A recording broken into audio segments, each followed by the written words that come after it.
Salmo 68, versículos de números 11 e 12, diz assim. Todos encontraram? Digo amém? O Senhor deu a palavra.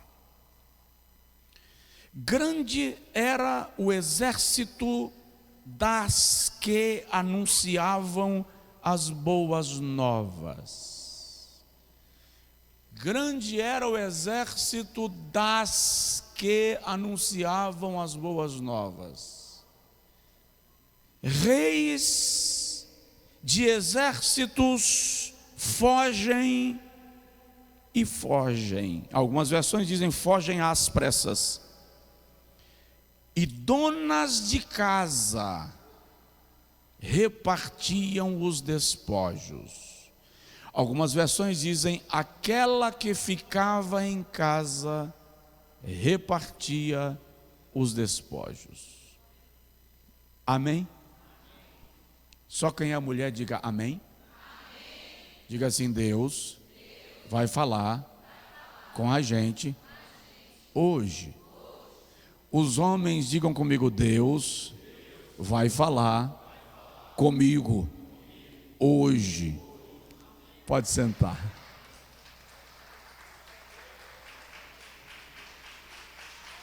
Aleluia. Irmãos, eu acho que há 15 dias atrás eu trouxe uma mensagem aqui falando para os homens. Homem, a força que transmite segurança.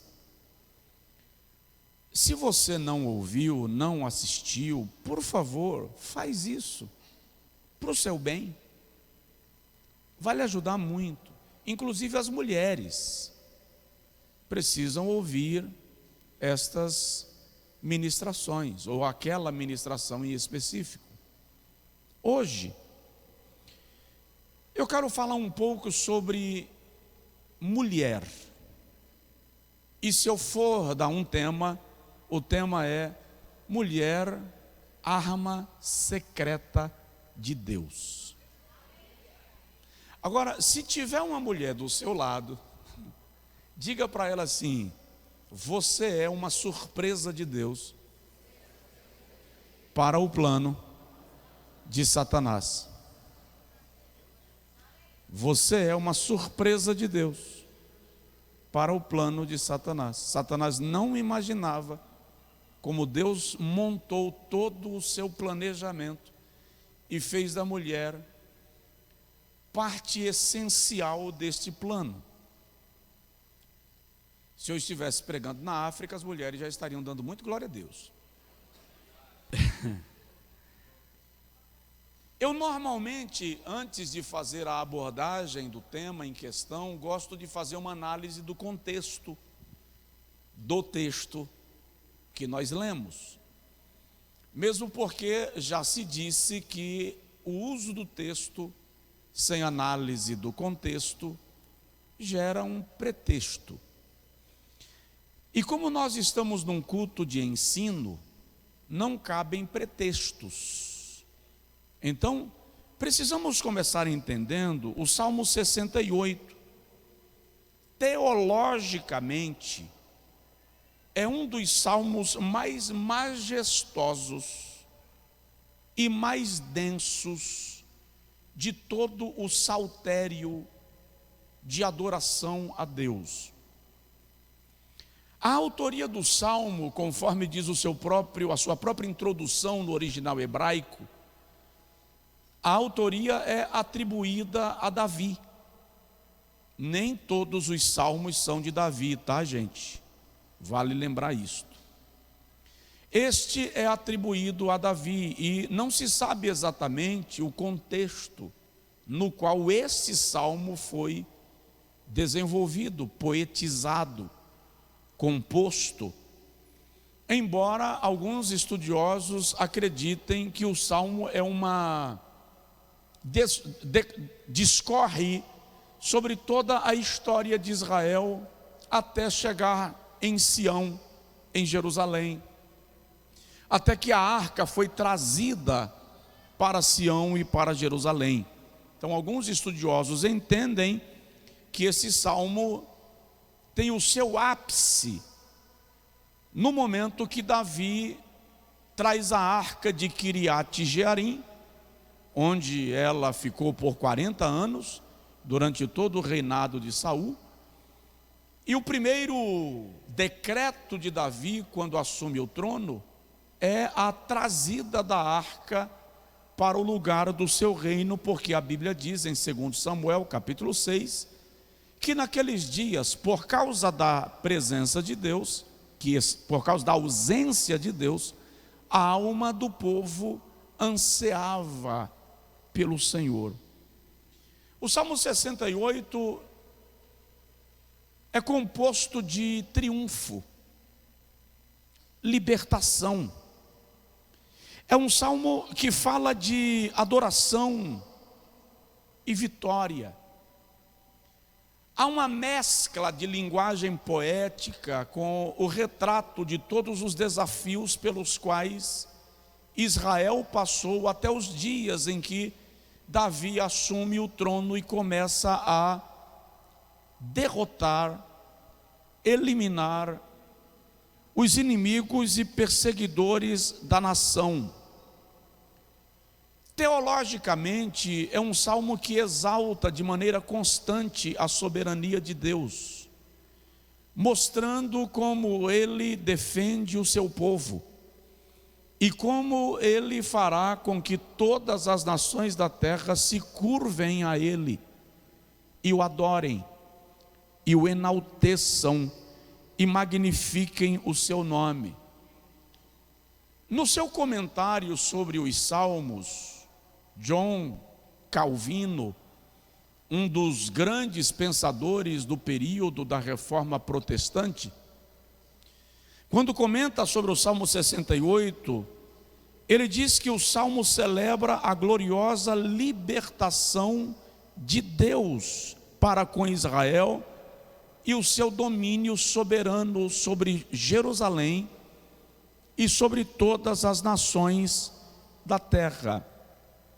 Eu estudando a Bíblia, vejo particularmente o Salmo 68 como um salmo altamente missiológico, um salmo messiânico, um salmo muito profético. Se você se assentar para estudar o Salmo 68 e pegar um mapa mundi, você vai perceber que a geografia descrita no Salmo cobre o território que os missiólogos chamam de janela 1040.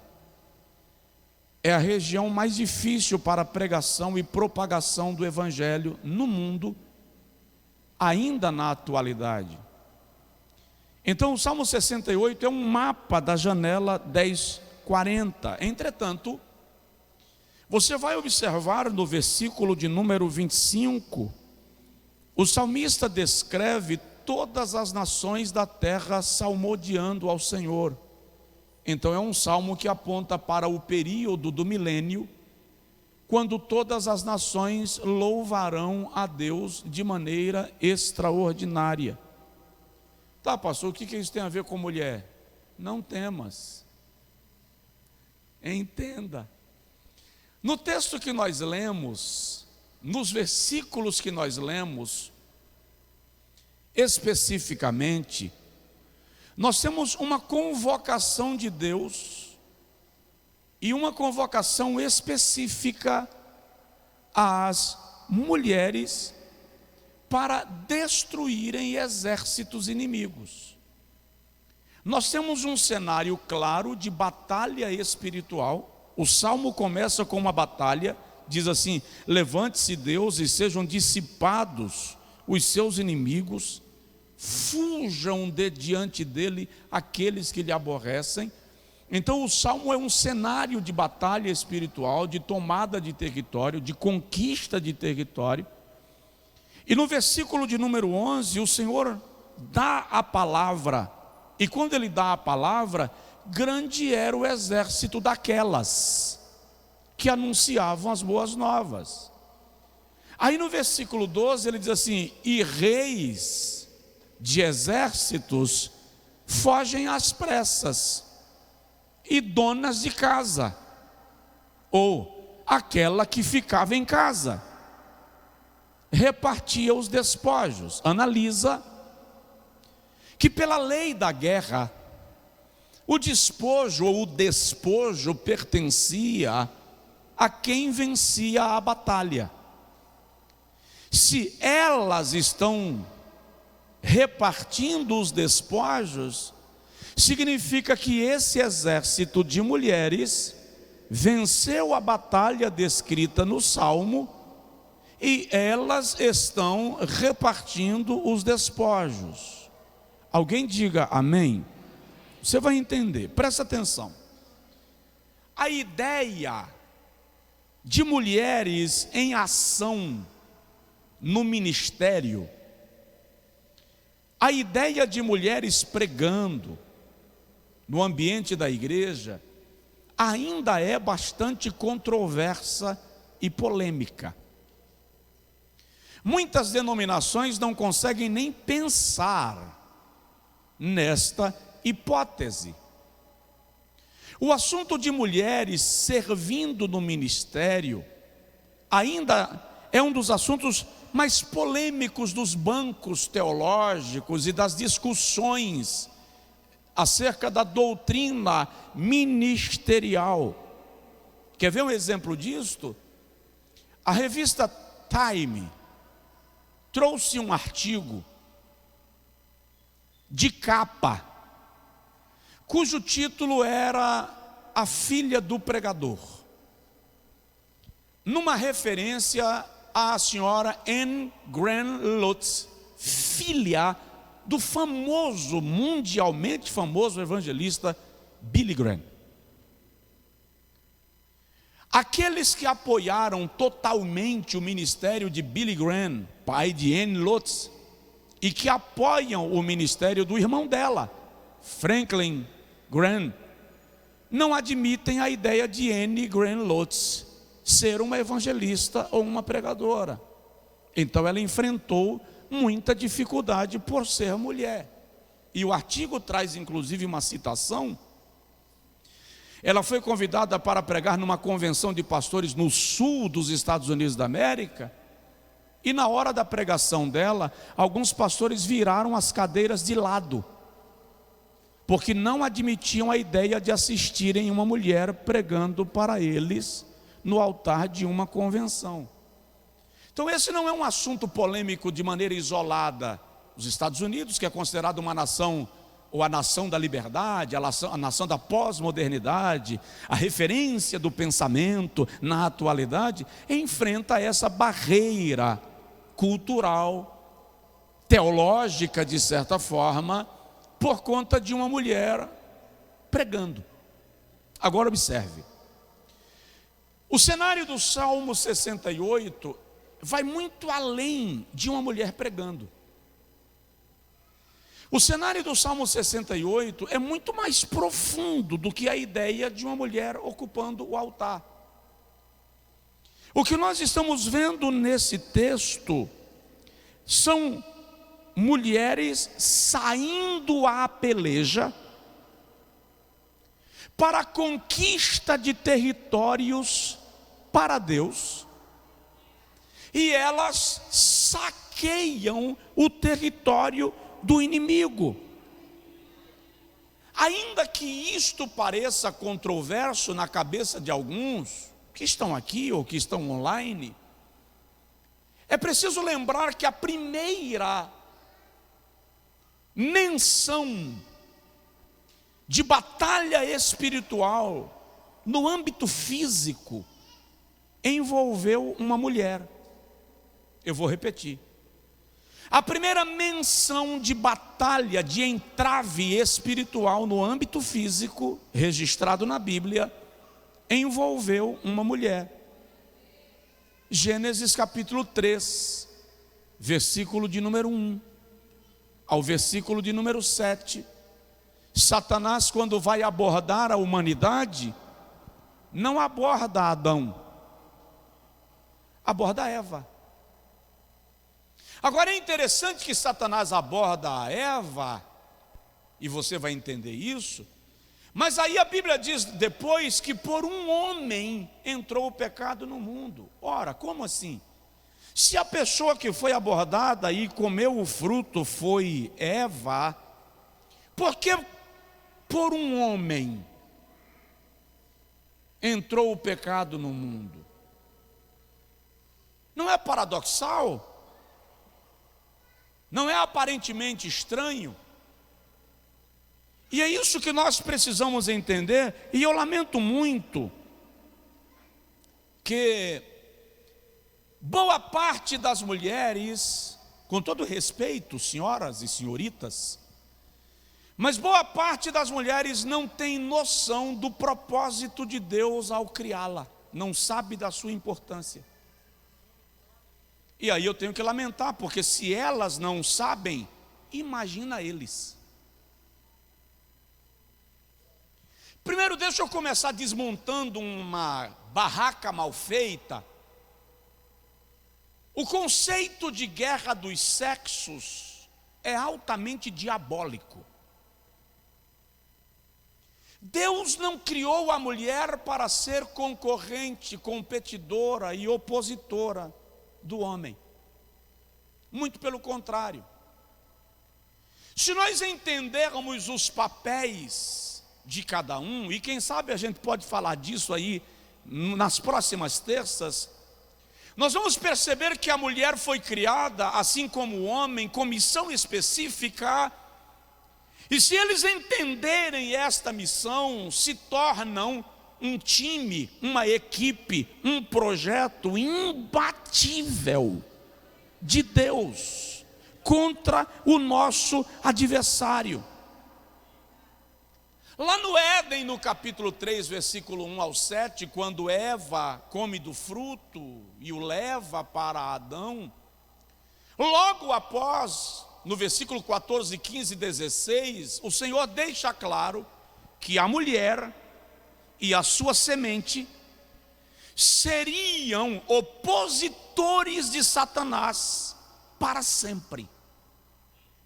A mulher e a sua semente seriam opositores de Satanás para sempre. Eu quero destacar nessa reflexão nossa de culto da palavra algumas observações sobre as senhoras e senhoritas. Deixa eu começar pontuando a mulher como uma arma de Deus. Então, se você está anotando, se for mulher que está anotando, coloque assim: eu sou uma arma de Deus. Pode colocar, eu vou lhe provar que a senhora é. E eu vou lhe provar que Deus está contando com a senhora para a arrumação da sociedade, para o ajuste das famílias, para avivamento espiritual. Deus está contando com as senhoras. Eu lembro que um dia eu estava pregando num congresso de mulheres, lá no estado de Rondônia, e para você ter uma ideia, o coral de mulheres tinha 4.600 vozes. Aí quando eu terminei, no meio da pregação, o pastor atrás de mim brincou comigo e falou assim: você toma cuidado que você está bajulando demais essa mulherada. Mas na verdade, se nós compreendermos papel, o que eu estou fazendo aqui não é colocando a mulher como cabeça, porque isso é antibíblico. Não é colocando a mulher como sacerdotisa do lar, isso também é antibíblico. É fazendo a senhora entender que se você estiver no lugar para o qual Deus te designou, ninguém te para.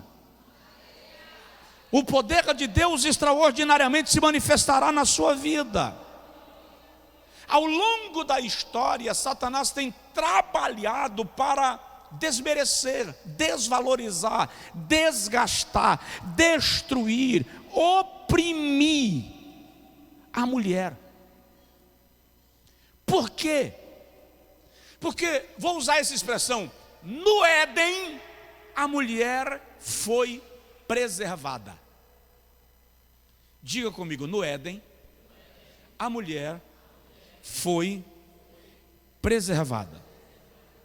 Eu não estou dizendo que a mulher não pecou. Ela pecou tanto quanto Adão.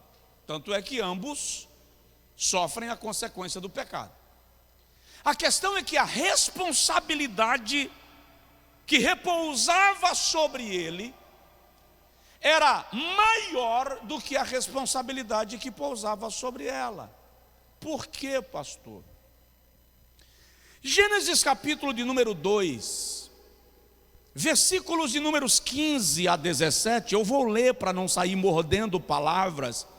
Gênesis capítulo 2, versículo 15 a 17, quando o Senhor conversa com Adão, a Bíblia diz que o Senhor plantou um jardim, colocou o homem para cuidar daquele jardim, e o Senhor tomou o homem e o colocou no jardim para o lavrar e para o guardar.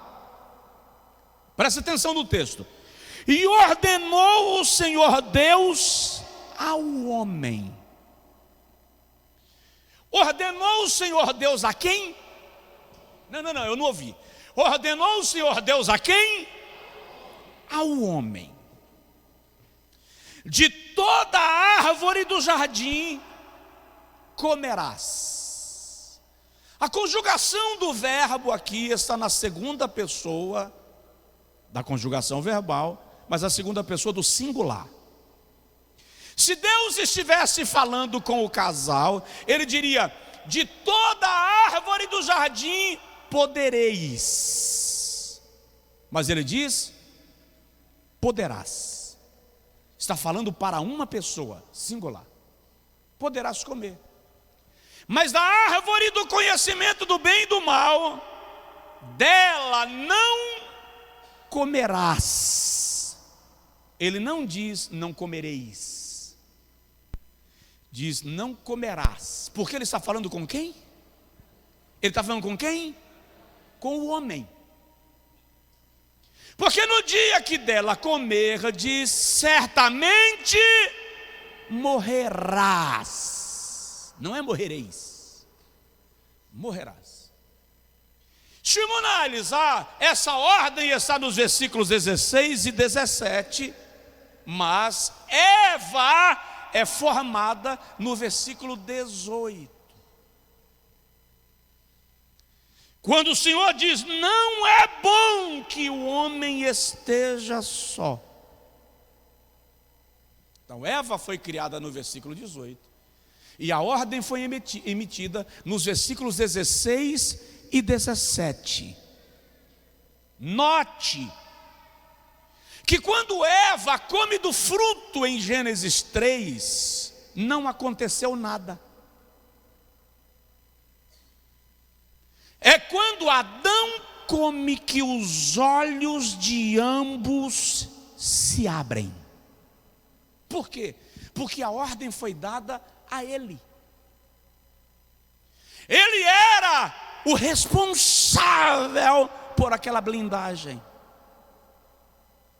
Ele foi estabelecido como guardião. Lavrar e guardar. Lavrar e guardar. Ele é guardião, provedor e protetor. Então quando ela come, nada altera. Quando ele come, os olhos de ambos se abrem. Por isso que no capítulo 3, versículo 19, o Senhor diz a Adão assim: maldita é toda a terra por tua causa. Ele não diz por vossa. Tudo bem com os irmãos? Não, agora eu perguntei para os homens. As mulheres fiquem caladinhas agora. Tudo bem aí com os irmãos? Quando terminar o culto eu consigo ir para casa em paz? Então o Senhor diz: maldita é toda a terra por tua causa. Adão é responsabilizado pelo que está acontecendo. Romanos capítulo 5, versículo 12, Paulo diz assim: por um homem entrou o pecado no mundo, e pelo pecado a morte. Existem duas palavras, dois vocábulos gregos para homem. O primeiro vocábulo é antropos, que fala de humanidade, toda a humanidade. Então você pode até dizer, não, mas ali em Romanos 5, Deus está falando de homem no sentido genérico. Não. Antropos e andros. Antropos fala de homem enquanto gênero humano. Andros fala de homem enquanto gênero masculino, macho.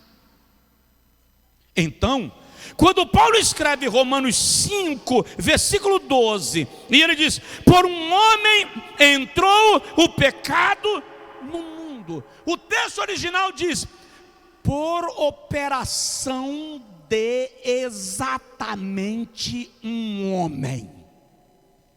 É como se Paulo quisesse enfatizar a responsabilidade. Por que Paulo faz isso? Porque é Romanos 5. Não entendi, pastor. Em Romanos 5, Paulo trabalha um paralelo entre Cristo e Adão. E ele mostra que exatamente onde Adão fracassou, Jesus prevaleceu. Então no versículo 12 ele diz: por um homem entrou o pecado no mundo e pelo pecado a morte. Aí no versículo 20 ele diz: mas onde abundou o pecado, superabundou a graça. Então ele apresenta Cristo como aquele que veio para reverter a tragédia que Adão causou. Tem alguém aí? Quando Paulo diz por um homem, ele diz andros, um homem macho. Note que quando Deus quis trazer o Cordeiro, Cristo, ele não veio com pai humano, mas veio por meio de mãe humana. Não entendi, pastor. Quando Eva come do fruto, nada acontece. Ela leva para Adão, Adão come, os olhos de todos se abrem. Satanás diz assim: arrebentei o plano do Criador, atingi a coroa da criação, acabou tudo que ele tinha planejado, criando a sua imagem e semelhança, já foi. Jeová chega e diz assim: deixa eu te contar um segredo que você não sabia. Eu deixei para criá-la depois. Ele quebrou a regra, mas ela não recebeu a ordem. Então da semente da mulher eu levantarei o homem, que esmagará a cabeça da serpente. O Senhor preservou a mulher para a execução do plano da redenção. Se tiver uma mulher que não deu glória a Deus ainda, está precisando de um apelo para aceitar Jesus. Então, se tiver uma mulher do seu lado, fala com ela assim: você foi preservada. Paulo lá na frente, quando vem falar sobre o perfil, o comportamento da mulher na igreja, ele chega a dizer que 1 Timóteo capítulo 3, versículo 12 a 15, a mulher salvar-se-á dando à luz filhos. Paulo está fazendo uma menção à descendência, à ascendência, à aparição do Salvador do mundo, por meio de uma mulher. Daí o Senhor usar o profeta Isaías no capítulo 7, versículo 14, e dizer: o Senhor mesmo vos dará um sinal, uma virgem conceberá e dará à luz a um filho, e o seu nome será Jesus. E aí quando Maria, virgem, noiva, desposada de José, o desposamento, não é despojamento, o desposamento se dava, ou poderia se dar, a partir dos 12 anos da menina, dos 13 anos do menino. Alguém diz que José era um pouco de idade mais avançada do que Maria. O fato é que ela está desposada, se preparando para o dia do casamento, porque havia a promessa, a preparação e o enlace. Ela está na fase da preparação. Lucas 1, 26, chega um anjo e diz assim: salve agraciado, o Senhor é contigo. Não temas, Maria, porque achastes graça aos olhos de Deus. em teu ventre conceberás e darás à luz a um filho, e o seu nome será Jesus, porque ele salvará o mundo dos seus pecados. E Deus lhe dará o trono do seu pai Davi, e o seu reino será eterno e jamais terá fim. Aí Maria pergunta: como? Como isso vai acontecer se eu não conheço homem, se eu não conheço varão? Eu sou virgem. O anjo diz: o Espírito do Senhor te cobrirá com a sua sombra. A expressão cobrirá aqui é a mesma, é similar à expressão de Gênesis capítulo 1, o Espírito de Deus se movia. 1:2, gerando. Então o Espírito te cobrirá com a sua sombra, por isso que sairá de ti será chamado Santo Filho de Deus. A resposta de Maria: eis aqui a serva do Senhor, faça-se em mim a vontade de Deus. Presta atenção, o mesmo anjo foi ao encontro de Zacarias. O mesmo anjo.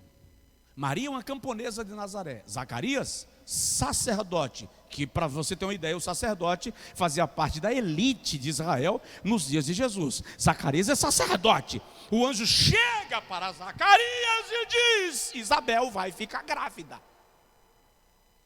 Zacarias diz assim: como é que eu vou saber que é verdade?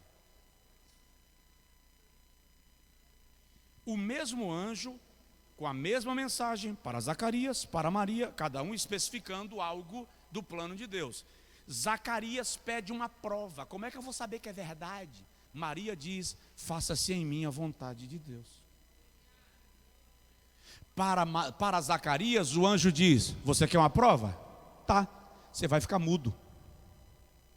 Maria, quando o anjo vai embora, ela começa a cantar: minha alma engrandece ao Senhor, meu espírito se alegra em Deus, meu Salvador, pois com poder tem feito grandes coisas, e com misericórdia demonstrado amor.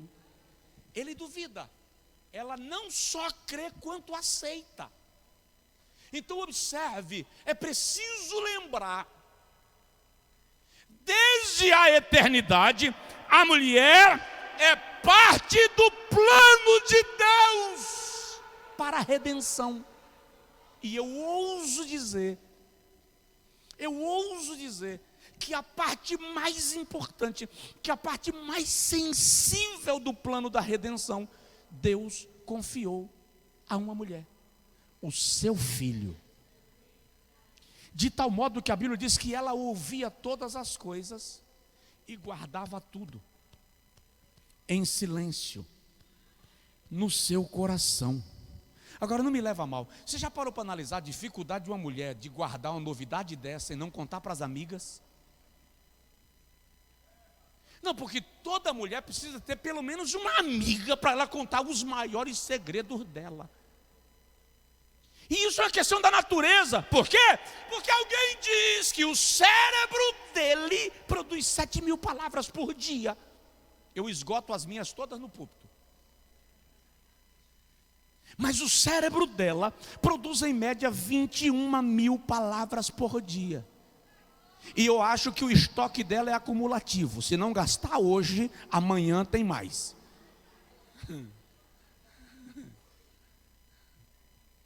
Agora imagine, Maria tem uma novidade dessa. A maior esperança de Israel era o Messias. E ela está carregando o Messias no ventre. Quantos julgamentos ela sofreu?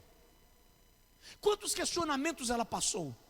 E em nenhum momento ela se sentiu na necessidade de explicar. Um anjo me apareceu, um anjo disse. Em nenhum momento. Ela guarda todas as coisas em silêncio no seu coração.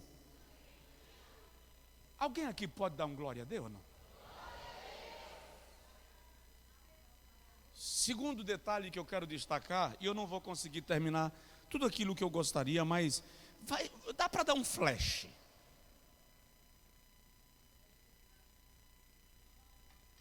Dá para a senhora entender o quanto a senhora é especial. Tá?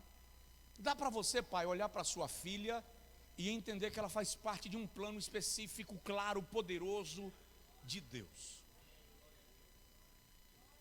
Segundo destaque que eu quero dar nessa observação é o medo de Satanás. Satanás tem medo que as mulheres discernam, identifiquem o plano de Deus através delas. Presta atenção. O Senhor chega no Éden e faz assim: Adão, você comeu do fruto que eu te disse para não comer. E Adão diz assim: eu? Não, peraí, Senhor. A mulher que o Senhor me deu, ela trouxe o fruto e eu comi. Nós carregamos aquilo que alguns teólogos chamam de síndrome de Adão, sempre buscando um culpado para os teus erros. Quando o Senhor chega para Eva e diz assim: Eva, você comeu do fruto, Eva, e você ainda trouxe. Se Deus fosse baiano, ia dizer assim: para esse tonto. Porque se ele tem a ordem de obedecer algo, ele não tem que deixar a voz de Deus pela voz dela. Eva diz assim: Senhor, a serpente, ela não devolve para Adão, ela aponta a origem do problema.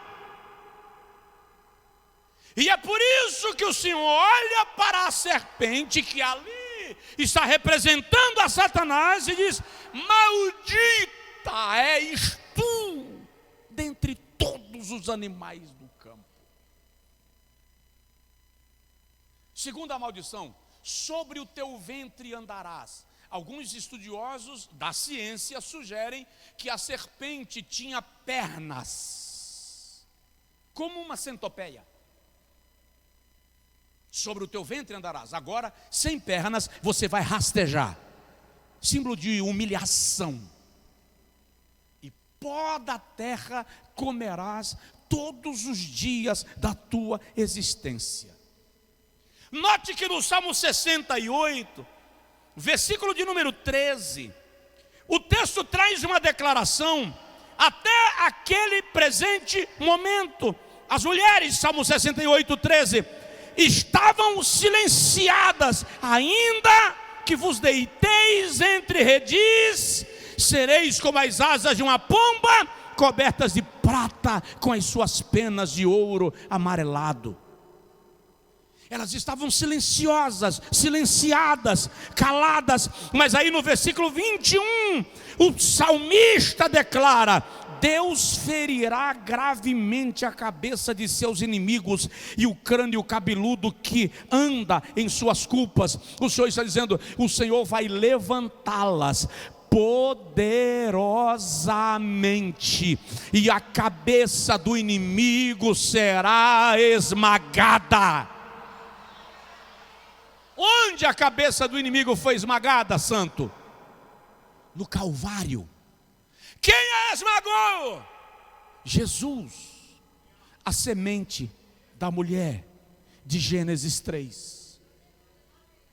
O Senhor vai te levantar, o Senhor vai te tirar do pó, o Senhor vai te tirar da humilhação, o Senhor vai te erguer como instrumento para a glória e honra do seu nome. Vamos lá. Deixa eu fechar o raciocínio para a senhora entender. Deixa eu te fazer um terceiro destaque. A mulher é fruto de uma criação refinada. Eu disse uma vez num congresso de mulheres lá no Rio de Janeiro, da Assembleia de Deus de Madureira, que o homem é como um Cadillac. Depois você olha na internet o que é um Cadillac. É um carro de luxo, lindo. Nós chamaríamos de uma barca, de um conforto violento. Cadillac é Cadillac, irmão. Mas a mulher é uma Ferrari conversível. Analise que ela fica grávida e o corpo dela se adequa ao processo da gestação, e na medida que o feto desenvolve, toda a sua estrutura óssea, orgânica, muscular, psicológica, emocional, vai se adequando a esse cenário. Minha mãe não veio. Comece a pensar, minha mãe com 1,52 m. Na época que ela deu a luz ao menino que depois eles chamariam de Josué, ela era magérrima, miudinha.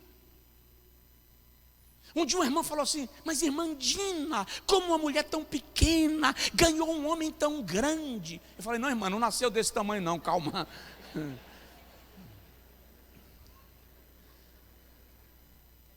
Mas eu nasci medindo 56 centímetros. Minha mãe tem 1,52 m. Eu nasci quase do tamanho da minha mãe. Só uma mulher vai entender isso que eu vou falar agora. Eu nasci pesando 4,8 kg. Isso é um cordeiro. É um bezerrinho. Gente, de parto normal. Ei, se é um homem, se fosse Gervásio, tinha ficado tetraplégico. Não ia andar nunca mais na vida. Mas o corpo da mulher se adequa ao processo.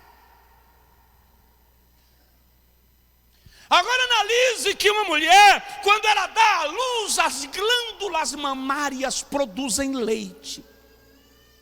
E se ela deixar a criança em casa, sob cuidados do pai, do irmão mais velho, da babá, quem quer que seja, e ela vai no mercado, e chegar a hora da criança mamar, o organismo avisa.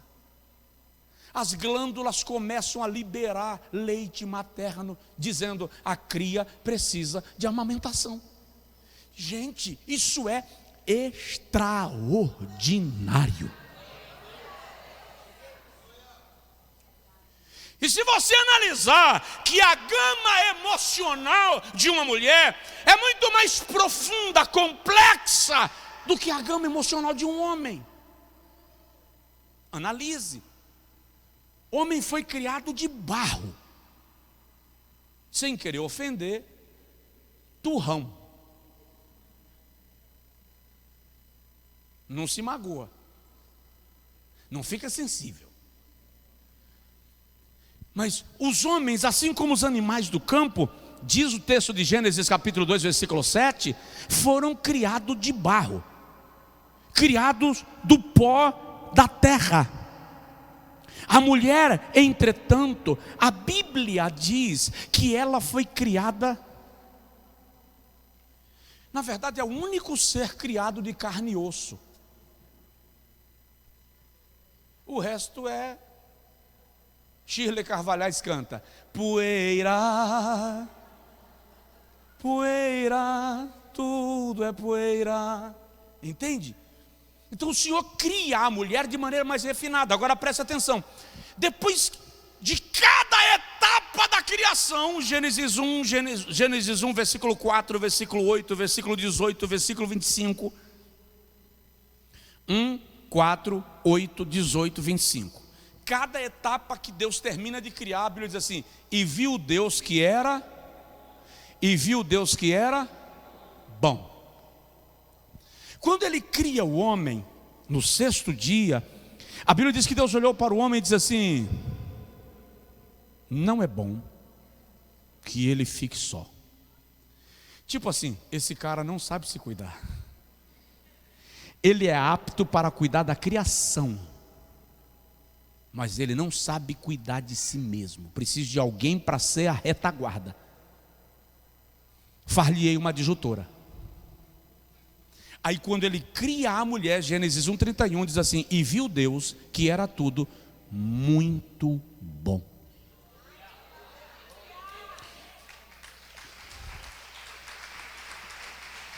É como se Deus dissesse: ela era a peça que faltava para fechar o ciclo.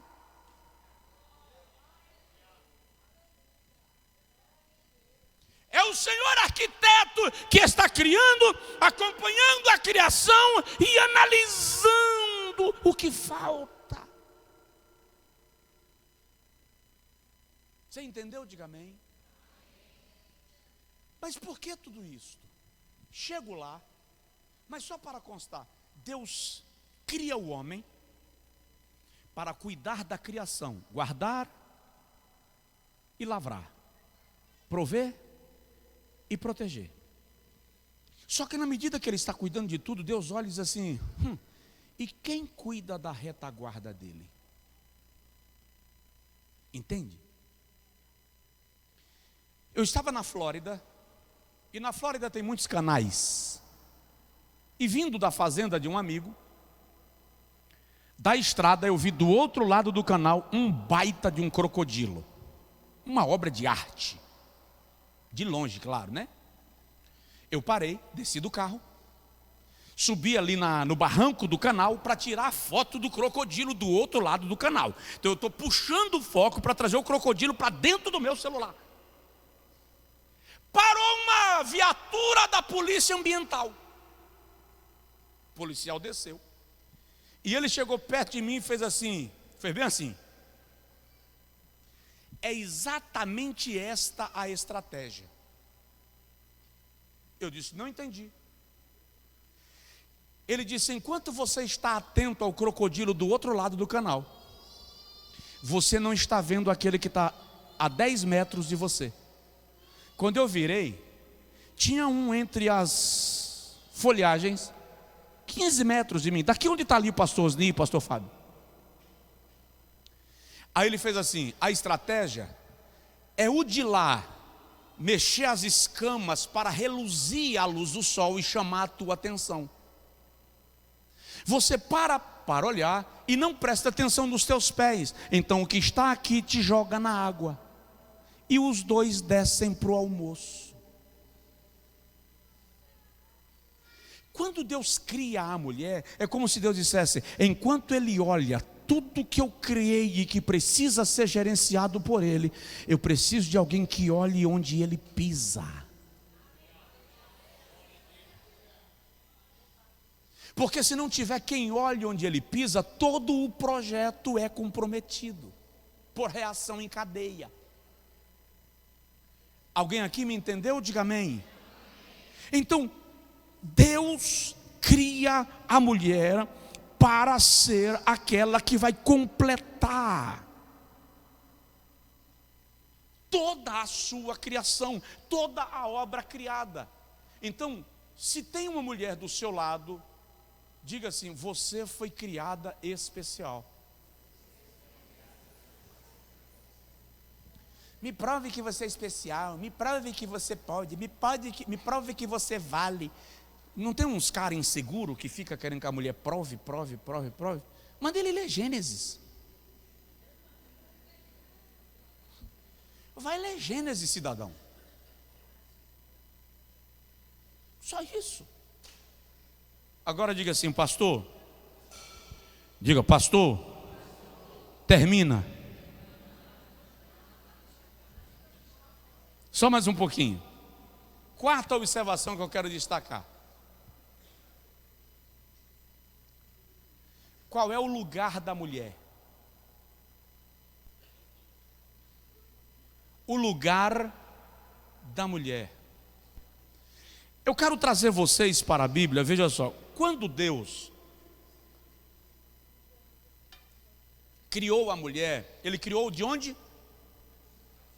De onde? Eu era magérrimo. Então eu ficava contando minhas costelas para ver de que lado faltava uma. Mas na verdade o termo costela não é costela essa tira de osso. Estudiosos entendem que costela ali é metade. Deus tira a metade do homem e dessa metade forma a mulher e torna-o a outra metade. Tira, portanto, do lado. Quando o Senhor manda Noé, construir a arca, se o irmão ler Gênesis capítulo 7, abre a Bíblia, por favor. Gênesis capítulo 7, eu não estou vendo ninguém falar línguas, ninguém pula, ninguém faz. Jesus, pregador frio do trem. Vamos lá. O Senhor manda Noé entrar na arca. Olha Gênesis capítulo 7, versículo 7. Presta atenção. E entrou Noé na arca, e seus filhos, e sua mulher, e as mulheres de seus filhos com ele, por causa das águas do dilúvio. Presta atenção. Quem entrou primeiro? Quem? Depois os filhos. Depois a mulher de Noé. Depois as mulheres e os filhos de Noé. No versículo 13 está escrito assim: e no mesmo dia entrou Noé e Sem e Cã e Jafé, os filhos de Noé, como também a mulher de Noé e as 3 mulheres e seus filhos com ele na arca. Então entrou Noé, Sem, Cã e Jafé, depois a mulher de Noé e depois as mulheres e os filhos de Noé. O pecado roubou o lugar da mulher no plano divino. Mas na hora de sair da arca, diga comigo assim, na hora de sair da arca, Noé entrou com os seus filhos e depois a mulher dele e as mulheres dos seus filhos. Mas na hora de sair, o Senhor diz assim, Gênesis 8:18, 8:15. Então falou Deus a Noé, dizendo: sai da arca, tu e a tua mulher contigo. É como se eu dissesse, na hora de entrar, entrou tu e os teus filhos contigo, depois a tua mulher e as mulheres dos seus filhos. Mas agora para sair eu estou invertendo a ordem, eu estou invertendo a posição. Então sai da arca, tu e a tua mulher contigo, e teus filhos e as mulheres de teus filhos. Mas no versículo 18 diz assim: então saiu Noé e seus filhos. Olha para mim, Noé fez como Deus mandou, sim ou não? Exatamente, não. O homem que teve fé para construir a arca por 120 anos, sofrendo toda a zombaria, não teve suficiente coragem para dizer para os filhos: fica na segunda fila, porque ela vem para a primeira. Aí ele sai da arca com os seus filhos, a sua mulher e as mulheres dos seus filhos. Presta atenção, no capítulo 9, versículo 20 a 27, quando Noé planta uma vinha e depois ele embebeda com o vinho da vinha que plantara, quem está na tenda? Ei, quando Noé fica bêbado e arranca a roupa, ficou nu.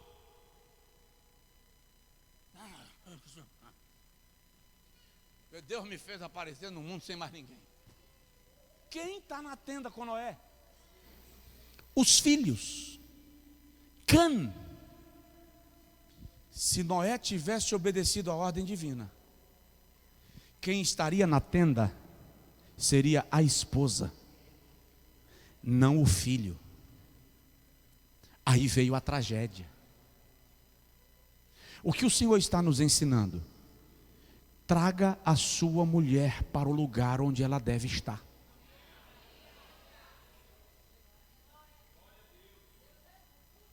Perfeito. Noé seria o ícone das mulheres na história da humanidade. Mas ele não conseguiu, ele não entendeu. E presta atenção, Isso manteve a mulher no lugar onde o pecado lhe lançou. Quando o homem peca, a sentença sobre a mulher é: o teu desejo será para o teu marido e ele te dominará. Noé tem uma ordem de reverter isto. Não fez. De modo que na história, presta atenção nisso, na Grécia Antiga, quando o marido morria, a mulher dele era sepultada viva ao lado dele, porque ela era considerada propriedade exclusiva do marido. Então, se ele morreu, ela não poderia permanecer. Na Roma antiga, os homens tinham relações sexuais entre si, porque as mulheres eram consideradas impuras, sujas, imundas.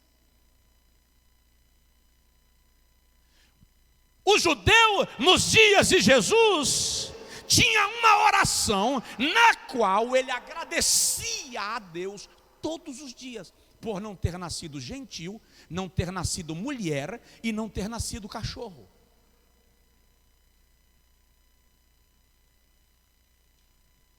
O cristianismo é quem reverteu isto.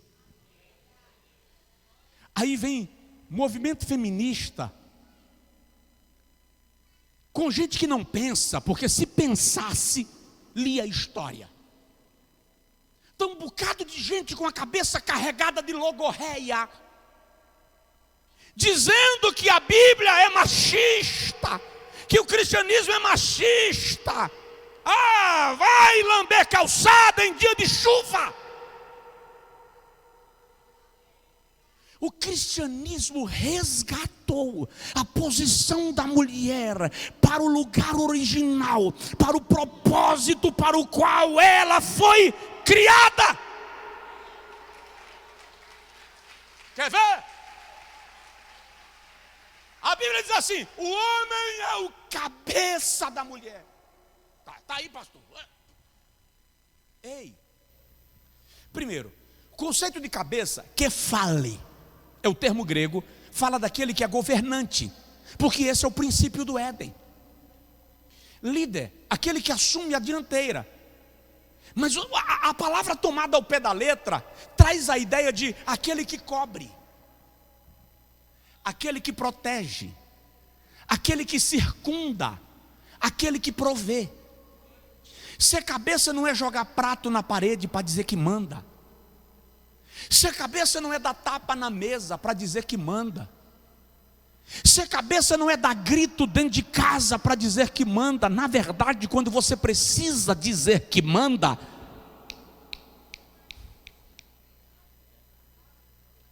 ser cabeça não é achatar a mulher, não é humilhá-la, não é destruí-la, não é esmagá-la. Não pode se arrumar porque tu fica incomodado. Não pode trabalhar porque tu não aguenta vê-la ganhando dinheiro. E se o salário dela for maior que o teu, tu entra em depressão. Não, ser cabeça não é isso. Ser cabeça é uma questão de sacerdócio, é uma questão de governança, é uma questão de representar Deus para ela. O contrário disso não é ser cabeça. Tá, mas a Bíblia diz que tem que ser submissa. Mas a submissão ali, a palavra submissão, é a junção de dois vocábulos: submissão. Então a submissão é sob uma missão. Ela reconhece o sacerdócio do marido e se submete a essa missão. Só que tem um detalhe: quando tu não cumpre a tua missão, ela fica sem teto.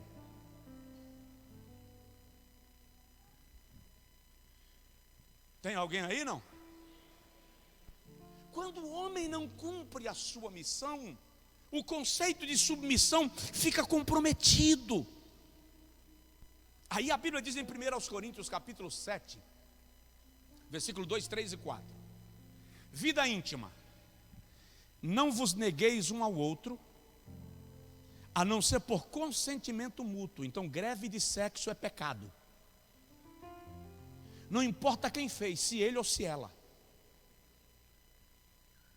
Não vos negueis um ao outro, a não ser por consentimento mútuo e por um pouco período de tempo, um curto período de tempo. E se for para vos aplicardes ao jejum e à oração, não há outro argumento que sirva.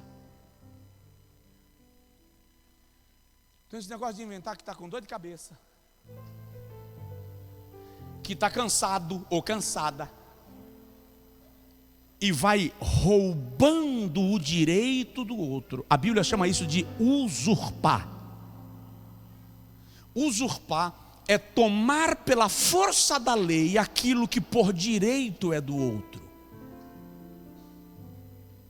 Então, se a senhora está usurpando o seu marido, ou se você, senhor, está usurpando a sua esposa, hora de pedir perdão e consertar isso hoje. E Paulo diz, para que Satanás não vos tente na vossa incontinência.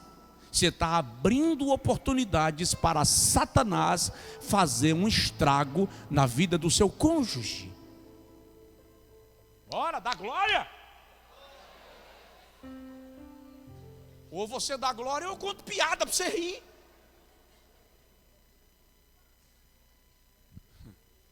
O problema é que aqui não dá para contar piada, o texto é sério.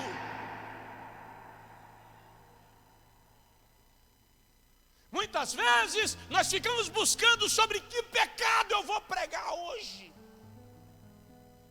Prega sobre o pecado de roubar do teu cônjuge o direito que a ele pertence.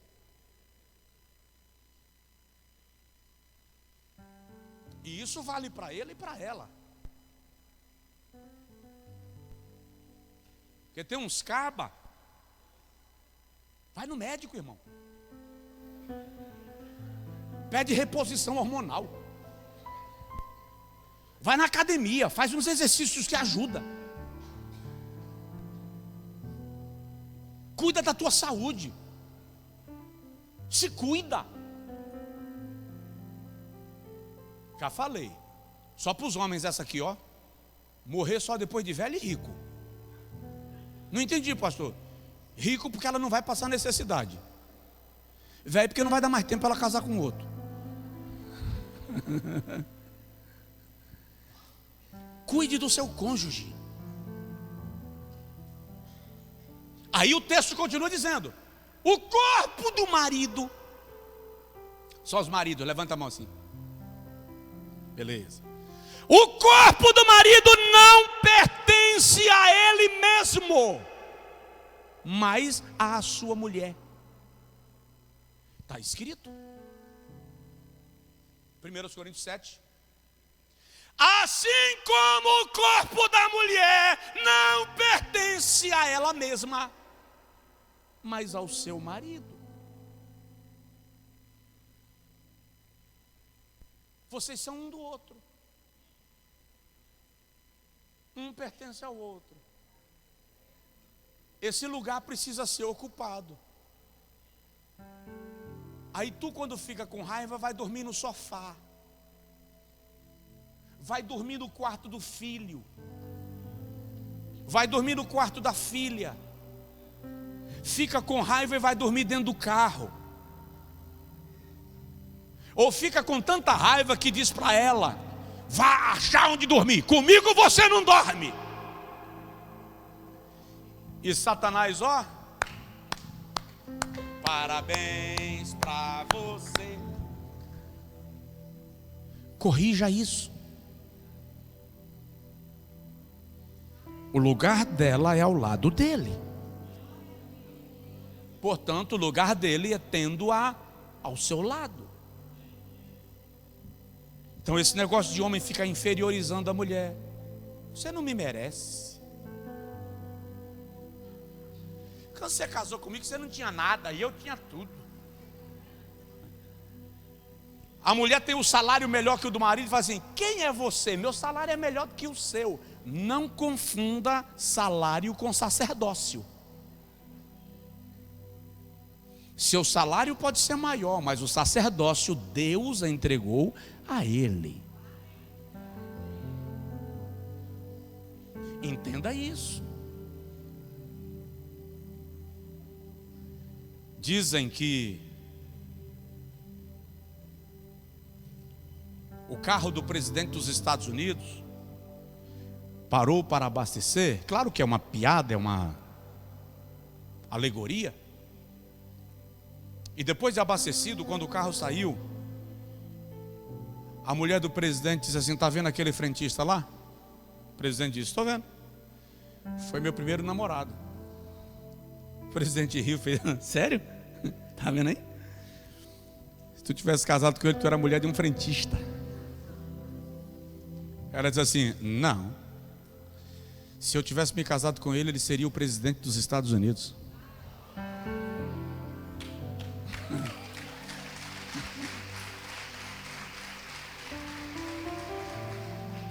Irmã, outro dia a gente vai continuar falando para as senhoras. Eu acho que na próxima terça a gente pode falar sobre definindo papéis. Só quem concorda diz amém. Quem não concorda clama o sangue de Jesus. Olha lá, tem alguém que gritou: está repreendido. Irmã, a senhora tem o poder de fazer o seu marido ser projetado para o sucesso. E a senhora tem o poder de achatá-lo. Ventre, útero, dá à mulher o aspecto profético de ser geradora de vida. Não mate os sonhos da sua casa. Não mate os sonhos do seu marido. Seja instrumento de Deus para os seus filhos. Nós vamos terminar. Eu quero terminar apenas pontuando, e aí o último tópico fica para outro dia, que é o aspecto missiológico do Salmo 68. Não dá tempo. Deus criou a mulher para ser parceira do homem. Quando eu digo parceira, eu estou falando daquela que é coadjuvante. Gênesis capítulo 2, versículo 18, o Senhor diz assim: não é bom que o homem esteja só, far-lhe-ei uma adjutora. Diga comigo, adjutora. Só mais uma vez, adjutora. Uma auxiliadora idônea. Diga comigo, auxiliadora idônea. A palavra auxiliadora idônea dá a ideia daquela que é auxiliadora compatível. Mesmo nível. Eu disse há pouco, vou repetir. Deus olha para o homem e diz: cuida de tudo que eu criei. Guarda, lavra. Enquanto o homem está cuidando de tudo, dando nome aos animais, o Senhor dos céus olha e pensa: ele precisa de alguém idôneo, compatível, semelhante, para coabitar, para conviver, para se relacionar, para ser completo.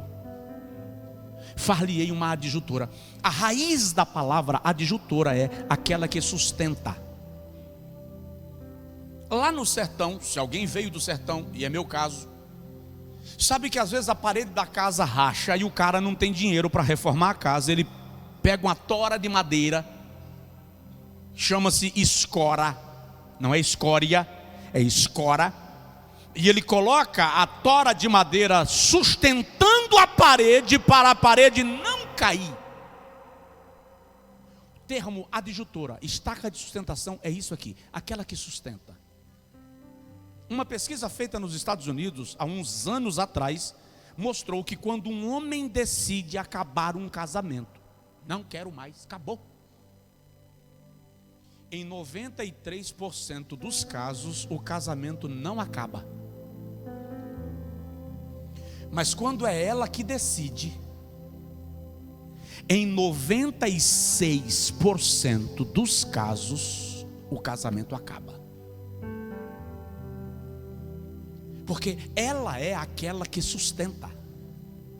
E tem um detalhe: um homem espera o momento da briga, o pau está quebrando, Aí ele está machão, virado num siri na lata, vai dizer assim: acabou, não quero mais, estou arrumando minhas coisas e indo embora. Aí bate a porta e pá, não quero mais. Eita, pá, pá. E foi. Ela não. Ela vai construindo isso emocionalmente, psicologicamente. Quando uma mulher chega e diz assim, terminou, ela já pensou como vai ser em relação à família dela, em relação à família dele, em relação aos filhos, em relação aos amigos, em relação às finanças. Ela já calculou todo o processo para dizer assim: agora dá. É por isso que é muito difícil, quando a decisão é dela, reverter o processo.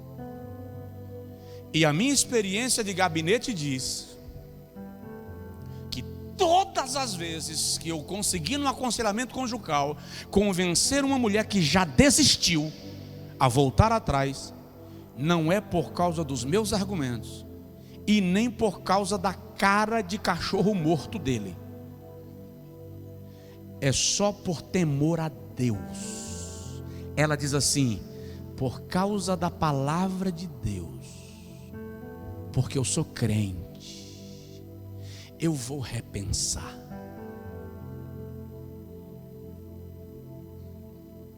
É por isso que é muito importante no casamento algo que a maioria dos casais não gosta: diálogo. O que te incomoda? O que dói? O que falta? Vamos melhorar? Deixa eu cuidar de você e eu vou cuidar de você. Porque ela é adjutora. Senhoras, as mulheres casadas, levanta assim a mão. As que não casaram ainda, recebe essa palavra, porque isso lhe serve, tá? Entre no casamento com isto. A senhora é ponto de equilíbrio do seu casamento. É tão ponto de equilíbrio que a Bíblia diz que a mulher ganha o marido em silêncio. Aí ele diz, termina, pastor Josué, pelo amor de Deus, deixa eu fechar a Bíblia. Parece que enquanto a Bíblia estiver aberta, vai ir. Então fechei. Uma auxiliadora idônea. O conceito de auxiliadora aqui é aquela que apoia, que dá suporte, que motiva, que estimula. Tomada ao pé da letra, o sentido de auxiliadora compatível é aquela que percebe. Presta atenção. A mulher recebeu do Criador uma capacidade sensitiva que nem ela tem explicação.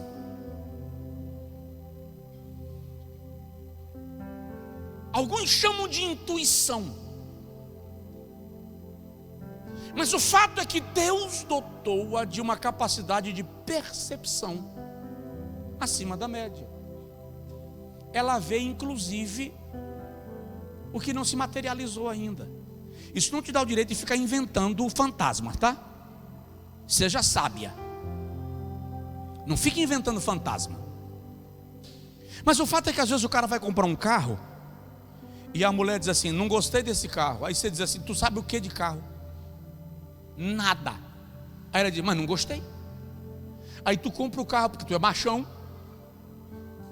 Daí a pouco você descobre que o carro já teve um... Qual é o termo que usa? Um sinistro.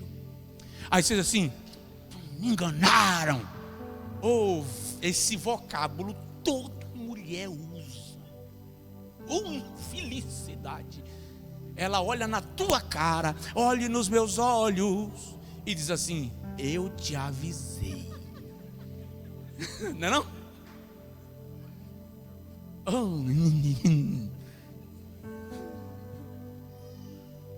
Mas o fato é que ela percebe. Agora deixa eu concluir dizendo isso para eu orar. Eu não sei nem como é que o povo está lá na internet. Pode ser que tenha alguém lá me xingando, né? Tem coisa, irmã, que a senhora percebe que não é para seu marido saber. Sabedoria. Estava vindo dos Estados Unidos. Quando cheguei em São Paulo, perdi o meu voo de conexão. A companhia aérea me ofereceu um hotel. Eu disse, não vou para o hotel, eu tenho um amigo que mora aqui perto, eu vou para a casa dele. Só me dá o voucher do táxi. Mas aí eu liguei para ele. Ele disse, vou te buscar. Quando ele chegou, ele disse, eu estou indo fazer um casamento. Mas minha esposa, deixa eu cuidar aqui de como falar, ela já ficou fazendo o café, você vai tomar café, toma banho e dorme, que a gente vai chegar tarde. Eu disse, perfeito. Eles me deixaram, eu fiquei comendo sozinho, eles foram para o café, para o casamento. Eu deitei e dormi. Só que lá para quase meia-noite eu acordei com a batida da porta do apartamento. Mas foi uma pancada assim de quem queria avisar que chegou. Pau! Quando a porta bateu, eu tomei um susto e ouvi o barulho do salto no corredor. Poco, poco, poco, poco. Eu conheço. Eu pensei assim, o mar está pegando fogo. Aí eu quis fazer uma brincadeira. Levantei, abri a porta do quarto, botei só a cara de fora e fiz assim, tá tudo bem aí? Ela disse, pergunte para o seu amigo. Ih, irmão, só que meu amigo tem um sério problema. Quando ele está debaixo de pressão, ele dá crise de riso. Então quando eu cheguei na sala, ele estava rachando de rir. E eu perguntava, o que foi que aconteceu? Ele tentava falar e rachava, e ria, que chega, dobrava. Ela passava e fazia assim, sonso. Na terceira vez, eu fui lá na cozinha e disse para ela, ou você para de passar e chamar ele de sonso, ou tu me conta o que foi que aconteceu. Ela veio para a sala, mulher com raiva. Mulher quando está tranquilona, não tem uma cadeira aqui em cima, né? Tá, tem. Mulher quando está tranquila, e ela vai sentar, uma mulher calma e elegante sentando.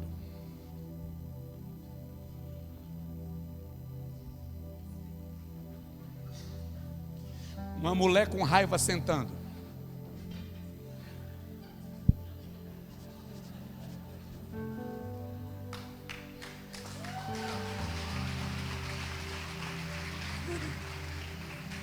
Quando ela sentou, eu disse, o que foi que aconteceu? Ela disse assim, uma sirigaita, dando bola para ele, e ele dando atenção. Irmão, parece que o Tom Cavalcante acabou de fazer um show. Esse cara riu. Num fôlego ele conseguiu falar e disse assim, eu não vi.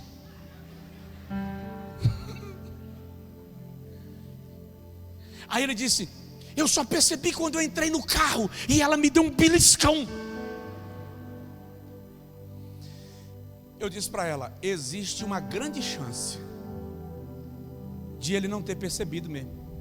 Ela disse assim, lá vem você, apoiando seu amigo, vocês são ó. Eu falei, não, presta atenção. Ele não foi criado para perceber o crocodilo a 10 metros. Ele foi criado para perceber o crocodilo do outro lado do canal. Deus criou a mulher como radar, para perceber o crocodilo aos pés, a cobra se aproximando entre a grama. Entende?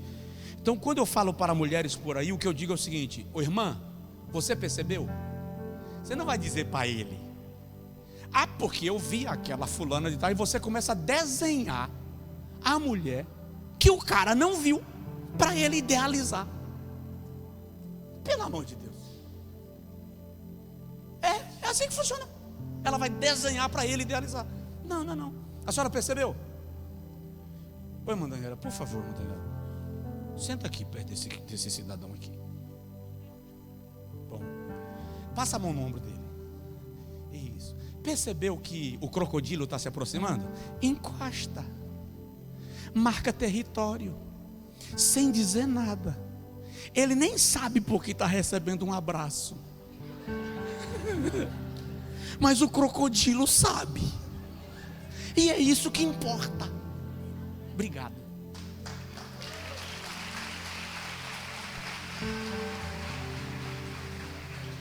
Então, Deus te colocou para ser blindagem. Alguém perguntou aí na internet, eu acabei de ser revelado. Brincadeira. E quando o homem não aceita, normalmente ele não aceita. Por quê? Porque ele foi criado para governar e para prover. Então, quando ele tem a sensação que um cabresto vai ser posto no pescoço dele, ele age como touro brabo. Por isso a senhora não põe cabresto no seu marido, no seu homem. Não, cabresto não, o braço. Ele recebe como carinho. A senhora não vai no carro contando o que a senhora percebeu. Se a senhora percebeu, é suficiente. Se fosse para ele perceber, Deus teria criado ele com a capacidade de perceber o crocodilo do lado de cá. Basta ele ver o crocodilo do lado de lá, porque ele cuida da criação. E alguém que foi criado para cuidar dele, vê o crocodilo do lado de cá e ocupa o espaço. Entendeu? Diga amém. Eu vou encerrar, não porque eu estou com vontade de encerrar. Eu vou encerrar por respeito a você, devido ao tempo. Mas eu quero que aqueles que puderem estar de pé, façam isso agora. Eu quero orar por sua casa. Um outro dia eu vou pregar sobre o último tópico dessa mensagem: a última batalha. Mas eu quero terminar dizendo: o texto mostra que nesta última batalha, donas de casa repartem os despojos. Preste atenção. Nesta igreja nós vamos viver um grande avivamento. Mas eu preciso das mulheres envolvidas nisso. Porque o texto do Salmo 68 me leva a crer que a última grande comissão evangelizadora do mundo e a última grande arrancada da igreja será encabeçada por mulheres que ouviram a palavra do Senhor. O Senhor deu a palavra. Grande é o exército das anunciadoras. Está escrito assim: grande é o exército das anunciadoras das boas novas. Reis e exércitos fogem e fogem. E donas de casa, diga comigo, donas de casa, repartem os despojos. É interessante que a Bíblia não diz mulheres empoderadas repartem os despojos. Não. O conceito e o princípio de autoridade aqui não é de empoderamento, é de mulheres simples, cada uma vivendo o seu papel, o seu lugar, sua missão e sua função, revolucionando o mundo, se colocando na presença de Deus como instrumentos de avivamento. Se tiver uma mulher do seu lado, diz para ela: é contigo que Deus está falando.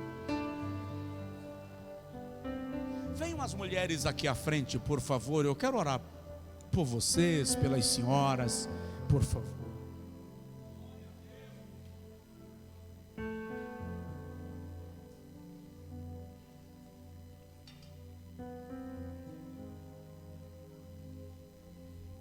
Incrível que quando chama, aparece moleque que você nem viu enquanto estava pregando, né? Eu vou orar pelas senhoras.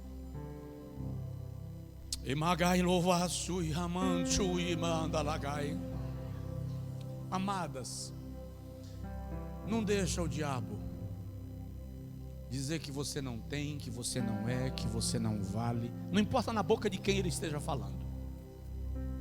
Não aceite. A senhora, você é instrumento de um grande avivamento que vai começar na sua casa, vai se estender para a igreja, vai alcançar o seu ambiente de trabalho. Haverá algo grande através das senhoras. Você que está online, você está no plano de Deus, faz parte do projeto divino. Senhor, está escrito que o Senhor deu a palavra. Está escrito que grande é o exército das anunciadoras das boas novas. Enquanto estão discutindo por aí sobre mulheres pastoras, apóstolas, bispas ou presbíteras, a profecia está falando de mulheres revestidas de poder para serem anunciadoras das boas novas. A profecia está falando de um lugar na terra onde as mulheres são humilhadas e até execradas, mortas. E o Senhor está dizendo que elas serão levantadas. Nessas regiões do mundo, Senhor, onde as mulheres estão sob jugo, traz um avivamento poderoso nas casas, nas cavernas, nos campos, nas tendas, nas cabanas. Aqui, Senhor, traz um avivamento grande no meio dessas mulheres, dessas moças, destas adolescentes, destas meninas, Senhor. Que as mulheres da nossa casa, que as mulheres da tua casa sintam nesta noite o seu coração arder, queimar. Que o coração dessas mulheres seja atraído à oração, atraídos à tua palavra, atraídos aos lugares que o Senhor lhes estabeleceu, como profissionais, como empreendedoras, e no lugar onde elas estiverem, que a tua glória seja manifestada. E que aqui nós vivamos um grande avivamento através destas mães, filhas, esposas, avós. Que o teu poder entre na casa desta pessoa, que essa mulher seja tomada de sabedoria, de sensibilidade, de maestria, de destreza para conduzir o seu casamento, para admoestar os seus filhos, para dar suporte ao seu esposo, para ser instrumento da graça sobre a tua igreja. Em nome de Jesus. Os homens estendam as mãos para cá em direção a elas, por favor. Hora do seu sacerdócio ser posto em exercício. Abençoe as mulheres pela oração, interceda por elas agora, aquelas que estão no culto online, Senhor. Nós, segundo a tua palavra, as abençoamos e declaramos o teu milagre sobre cada uma delas, em nome de Jesus. Em nome de Jesus.